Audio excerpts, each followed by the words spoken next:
今回はブレスト、マックス・ホロウェイの紹介をしたいと思います。マックス・ホロウェイです。MMA 戦績22勝6敗、USC 戦績18勝6敗、アメリカ合衆国出身の29歳です。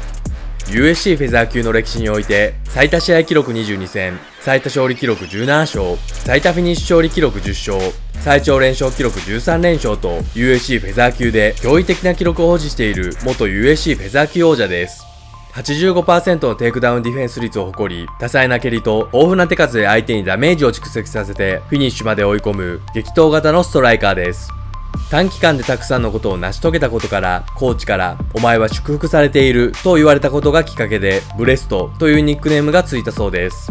ホロウェイはハワイ州オアフ島にある治安が良くないワイナイという町で生まれ育ちました。母親は重度の薬物中毒者であり、父親は毎日のように母親を虐待。そのためホロウェイは幼少期から祖父母に預けられ育ちました。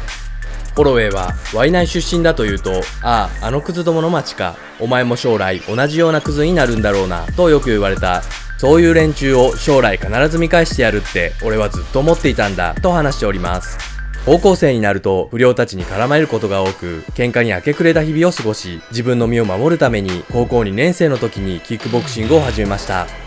入会から3日後、友人がアマチュアキックボクシングの試合を行うと聞いたホロウェイは、お金を払って観戦に訪れようとしたところ、大会に欠場者が出たことを聞き、自分が試合に出場すれば、無料で友人の試合も観戦できると思い、キックボクシング歴わずか3日にもかかわらず試合に出場し、勝利を収めたそうです。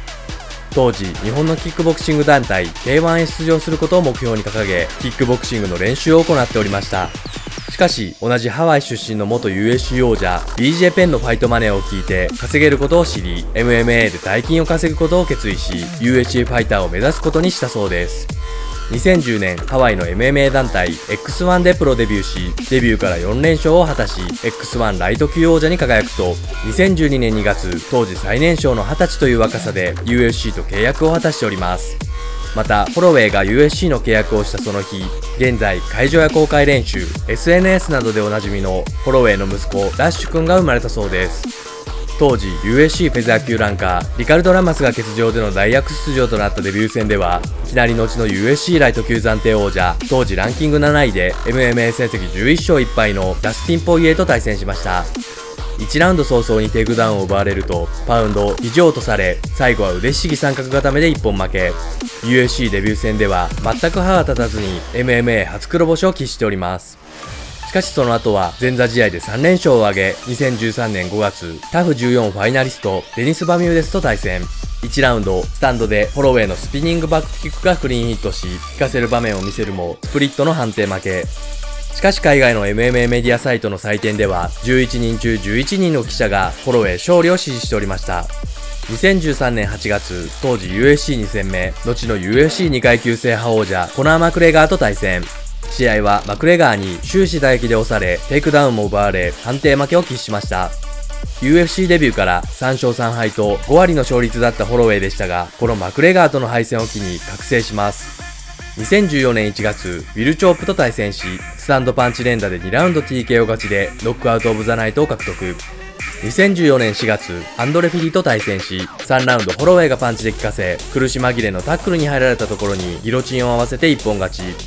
2014年8月、ボクシングでジュニアオリンピック王者経験を持つクレイ・コラードと対戦し、3ラウンドグラウンドで削り、最後はバックマウントからのパンチ連打で TKO 勝ち。2014年10月、アキラ・コラサニと対戦し、右ストレートでダウンを奪い、パウンド連打で1ラウンド KO 勝ちでパフォーマンスオブザナイトを獲得。2015年2月、185センチの長身、ポール・ミラーと対戦し、テイクダウンを奪い、スタンドでも常に優位に立ち判定勝ち。2015年4月、WEC 時代からフェザー級のトップに君臨し続けていた当時ランキング5位のアブ・スワンソンと対戦し、終始手数で勝り、引かせる場面を見せ、最後は3ラウンドギロチンで一本勝ち。2015年8月、現 UFC ライト級王者、当時ランキング7位のチャールズ・オリベイラと対戦し、ホロウェイがテイクダウンディフェンスをすると、オリベイラが食道を負傷し、1ラウンド TKO 勝ち。2015年12月、ランキング8位のジェレミー・スティーブンスと対戦し、終始手数で上回り、テイクダウンを奪う場面を見せ、判定勝ち。2016年6月、ランキング5位、柔術黒帯のハードパンチャー、リカルド・ラマスと対戦し、ホロウェイがタックルを切り続け、打撃で圧倒し、残り10秒になると、ホロウェイはオクタゴン中央を指さして打ち合いをアピール。最後は足を止めて打ち合い、会場を盛り上げ、フルマークの判定勝ち。ホロウェイは USC8 区の9連勝を挙げ、2016年12月、元 USC ライト級王者、アンソニー・ペティスとの USC フェザー級暫定王座決定戦にたどり着きました。当時 USC フェザー級は、正規王者がコナー・マクレガー、暫定王者がジョゼ・アルド。マクレガーはフェザー級王者を保持しつつ、ライト級に挑戦し、2階級制覇をしたため、防衛戦ができないその間に、ジョゼ・アルドはエドガーとの暫定王座決定戦を行い、暫定王座を獲得。そして今回、1年以上防衛していないマクレガーのタイトルが剥奪され、暫定王者のジョゼ・アルドが正規王者に昇格。しかしジョゼ・アルドが準備期間が短いとしてタイトルマッチができないため、マックス・ホロウェイとアンソニー・ペティスとの間で暫定王座決定戦が行われることになりました。アンソニー・ペティスは元 USC ライト級王者。当時ライト級王者ベンソン・ヘンダーソンから腕十字で一本勝ちを奪い王座獲得すると、元ストライクフォースライト級王者ギルバート・メレンデス相手にギロチンにて一本勝ちを奪い防衛。次戦で王座陥落するもフェザー級に転向し、初戦で現 USC ライト級王者チャールズ・オリベイラからギロチンで一本勝ちを奪うなど USC トップ戦線で活躍し続けておりました。しかしペティスはタイトルマッチにもかかわらず軽量で3ポンドオーバー。ホロウェイが勝った場合のみ暫定王者となる条件付きの王座決定戦となりました。試合は終始ヒット数でホロウェイが上回り、3ラウンド終盤に右ミドルキックを効かせ、ひるんだペティスにスタンドパンチ連打で追撃し TKO 勝ち。マックス・ホロウェイは10連勝を挙げ USC フェザー級暫定王座獲得に成功しました。試合後ホロウェイは正規王者のジョゼ・アルドに挑戦したいと思う。2月にブルックリンで俺と戦えとコメント。試合後の会見では、暫定王座のベルトは僕のゴールデンチケットだ。僕の知る限りではアルドはいつも負傷欠場している。こっちが本物のベルトで良かったんじゃないか。ジョゼ・アルドは引退するとかしないとか言っている。もしコナー・マクレガーが僕と対戦したいのなら来ればいい。彼は多くのファイターをひざまずかせて物乞いさせようとしているが、そうはいかない。彼の方から来るべきだと話しました。そして2017年6月、USC フェザー級王座統一戦として正規王者ジョゼ・アルドとの対戦が決定しました。ジョゼ・アルドは USC フェザー級初代王者。USC フェザー級創設時からフェザー級トップ選手を次々と一掃し、 USC と WEC のフェザー級王座を合わせて9度防衛しており、パウンド・フォー・パウンド最強の有力候補にも挙げられている絶対王者でした。18連勝中で10年間無敗だったアルドですが、2015年12月の当時暫定王者コナー・マクレガーとの王座統一戦にて13秒で KO 負けを喫して王座陥落。しかしその後、元 USC ライト級王者フランク・エドガー相手に5ラウンド圧倒し続け、暫定王者に返り咲いており、格の違いを見せつけておりました。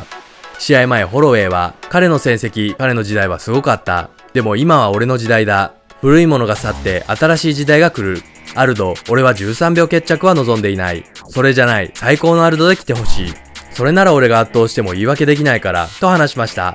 試合は1ラウンドと2ラウンドはスタンドでアルドに押され気味の展開となったものの、3ラウンドに足が止まったアルドに右ストレートをヒットさせダウンを奪い、パウンドで TKO 勝ち。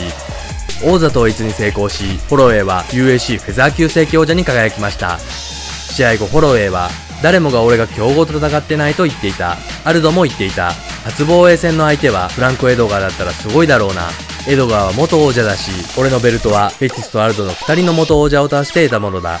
倒した相手が元王者3人に増えるのもいい。タイトルを防衛したいし、長期政権を築きたいと話しました。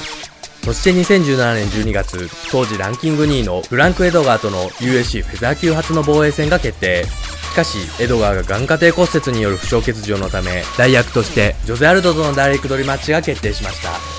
試合はホロウェイが手数で勝り、前回同様3ラウンドにパウンド連打で TKO 勝ち。フェザー級を長らく牛耳ってきたジョゼ・アルド相手に完全に世代交代を印象づける決着で返り討ちにし、王座の初防衛に成功しました。試合後ホロウェイは、結果は全てだよ。アルドは尊敬に値するとてつもないチャンピオンだ。だが新しいブレストの時代が来たんだ。俺はアルドに追いつくために多くのことをしてきた。アルドは全ての記録を持っている。防衛記録に追いつかなきゃいけないし、そしたら俺たちは話せるようになるかもしれない。と話しました。2018年4月、USC223 のメインイベントでは、USC ライト級王座決定戦、ハビブ・ヌルマゴメドフ対トニー・ファーガソンが決定しておりましたが、大会6日前にファーガソンが怪我で欠場。急遽代役としてフェザー級王者マックス・ホロウェイに声がかかり、1階級上のライト級でハビブ・ヌルマゴメドフ対マックス・ホロウェイの USC ライト級王者決定戦が行われることが決定しました。ホロウェイは、マネージャーが私に電話をしてきたんだ。トニーが怪我をしたからハビブと戦ってほしいと言っていた。それを聞いて、このチャンスをどうやって断ればいいって感じだった。こんなチャンスは一生に一度しかないし、それができるのは俺一人しかいない。そこに行って歴史を作ってくるよ。私はフェザー級で仕事をしているけど、USC に呼ばれれば連絡一つで駆けつける。UFC はいいやつに連絡したんだよ。当日は素晴らしい夜になるだろうね、と話しておりました。しかし、6日間で体重を約81キロから 70.3 キロに落とさなければならない状況だったため、現実計量のメディカルチェックでホロウェイに試合をさせることはできないと判断され、結果的にハビブ・ヌルマゴメドフ戦は消滅。ヌルマゴメドフとのビッグマッチは実現しませんでしたが、大会6日前のオファー快諾はホロウェイの男気を感じさせてくれました。2018年12月、ランキング1位、無敗の挑戦者、ブライアン・オルテガとの USC フェザー級2度目の防衛戦が決定しました。ブライアン・オルテガは当時 MMA 戦績14勝無敗。グレイシー柔術黒帯で強烈な決めの強さと巧みなボクシングテクニックを持ち、フィニッシュ率が非常に高いオールラウンダー。当時ランキング4位のカブ・スワンソンに強烈なギロチンで一本勝ちを収め、一躍有名になると、当時ランキング2位の元 USC ライト級王者、フランク・エドガー相手に右アッパーで KO 勝ち。フィニッシュ負けしたことがなかったエドガーに初のフィニッシュでの黒星をつけ、USC6 連勝、全フィニッシュ勝利を挙げ、衝撃的な強さを見せつけておりました。ブライアン・オルテガの動画は過去にアップしておりますので、概要欄からぜひご覧ください。試合前、ホロウェイは、この試合に興奮している。私とエドガーの試合が決定した時よりも、多くの人たちがこの試合について話し合っている。私はこのチャレンジにとても興奮している。対戦するのが待ちきれない。彼は危険だ。ところ構わず危険だ。彼はグラップラーとして常に危険であることは証明されているが、最近の数試合では彼の唾液も危ないことが明らかになっている。危険なものを見たとき、私はそれに対して堂々と立ち向かっていき、試してみたいんだ。私も危険な存在だからね、と話しました。試合は両者壮絶な打ち合いを繰り広げ、ホロウェイは UFC 記録となる290発の効果的な打撃をヒットさせ、4ラウンド終了時にオルテガの左目が大きく腫れて塞がり、ドクターストップで TKO 勝ち。ホロウェイは無敗の挑戦者、ブライアン・オルテガを圧倒し、2度目の王座防衛に成功しました。ちなみに、この試合を見たドナルド・トランプ大統領から USC 代表デイナ・ホワイトに連絡があり、私がこれまでの生涯で見た中で最高の試合だったと絶賛し、一方的にどれほど素晴らしい試合だったか15分間喋られたそうです。試合後 USC 代表デイナ・ホワイトは、格闘技を長く見てきた我々にとってもタフすぎて続けさせるのはオルテガのためにならないと思った。私は試合を止めたドクターを称賛する。とてもいい仕事をした。ホロウェイはフェザー級でできることはやり尽くしたと思っている。これ以上厳しい減量を続けることはない。ライト級に行けば大きな戦いが待ち受けていると思う。と話しました。試合後ホロウェイは、デイナ・ホワイトはスーパーファイトを探している。俺は自分の得意パターンを見つけたと思う。俺は無敗のファイターに初黒星をつけた。俺は対戦相手をより好みしない。獲物をよこせ。誰であろうとやるよ。と話しました。フェザー級で敵なしの状態となったホロウェイは2階級制覇を目指すことになります。前半は以上です。後半では2階級制覇挑戦から現在までを紹介いたします。いいね評価、チャンネル登録、コメントよろしくお願いします。